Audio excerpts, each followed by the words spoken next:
આજકાલના યુથ પોતાના body building પર અને પોતાનો ફિઝિક જાળવવા માટે જીમ જાય છે. શું તમને ખબર છે કે જીમ જવું એ બહુ જ સારી વાત છે, પણ ઘણા યુવાનો મને ક્વેશ્ચન પૂછે છે કે શું ડોક્ટર જીમ જવાથી સ્પર્મ કાઉન્ટ પર અસર થાય? તો ચાલો આજે આપણે આ બહુ જ અગત્યના ટોપિક પર ચર્ચા કરીએ.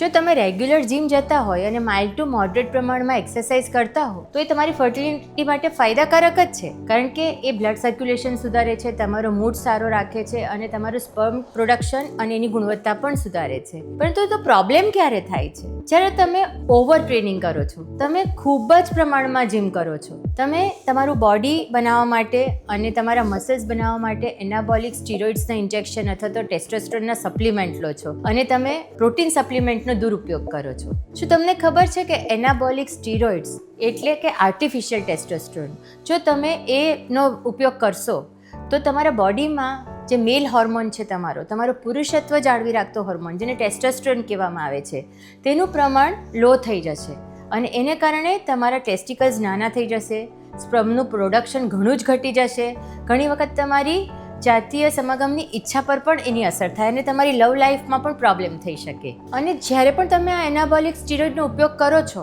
અને પછી એનો વપરાશ બંધ કરો છો તો તમને 3 થી 6 મહિના માટે ઇન્ફર્ટિલિટી રહી શકે, કેટલીક વાર વર્ષ સુધી પણ આનું નુકસાન થઈ શકે અને કેટલાકને સ્પર્મ કાઉન્ટ 0 પણ થઈ શકે. એટલે જ એનાબોલિક સ્ટીરોઇડનો ઉપયોગ તમારે ટાળવો જ જોઈએ.